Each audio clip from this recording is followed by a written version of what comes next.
अस्सलाम वालेकुम दोस्तों। ये 1998 की बात है। मिस्र में मशहूर डांसर फीफी अब्दू का तोती बोलता था। हुकूमती ऐवानों से बिजनेस क्लास तक फीफी के ठुमकों की जद में थे। काहिरा के एक 5 स्टार होटल में अपने जलवे दिखाने के बाद फीफी ने शराब पीने के लिए बार का रुख किया। शराब ज्यादा पीने की वजह से वो अपने होश खो बैठी और बार में हंगामा खड़ा कर दिया। होटल में वीआईपीज की सिक्योरिटी पर मामूर पुलिस ऑफिसर फौरी वहां पहुंच गया। उसने बड़े मुअद्दबाना अंदाज में फीफी से कहा कि आप एक मशहूर शख्सियत हैं, इस तरह की हरकतें आपको जेब नहीं देती। ये ऑफिसर अपनी खुश मिजाजी और खुश अखलाकी की वजह से मशहूर था। उस होटल में काम करने वाली अहम शख्सियात उन्हें पसंद करती थीं और वो एक फर्शनाज ऑफिसर था। फीफी को पुलिस ऑफिसर की मुदाखलत पसंद ना आई। उसने नशे की हालत में ही आला ऐवानों का नंबर घमाया और पुलिस ऑफिसर का कहीं दूर तबादला करवा दिया।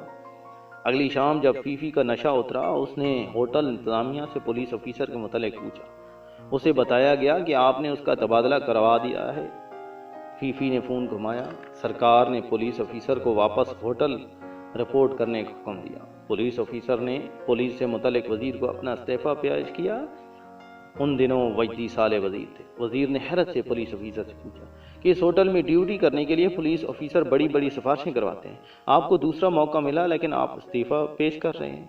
पुलिस ऑफिसर ने तारीखी जवाब दिया, जिस मुल्क में एक शराबी औरत के इशारे पर ट्रांसफर और एक रकासा के हुक्म पर वापसी हो, उस मुल्क में किसी गैरतमंद का रहना और ऐब। चंद माह के बाद उस ऑफिसर ने मिस्र ही छोड़ दिया। आज वो अमेरिका में अपने बुढ़ापे के दिन खुशी से गुजार रहा है। ये कहानी सिर्फ मिस्र की नहीं है, ये हमारे हर गरीब देश की कहानी है। ये मेरे मुल्क की कहानी भी है, क्योंकि हमारे इनफरादी और इज्तिमाई गैरत मर चुकी है।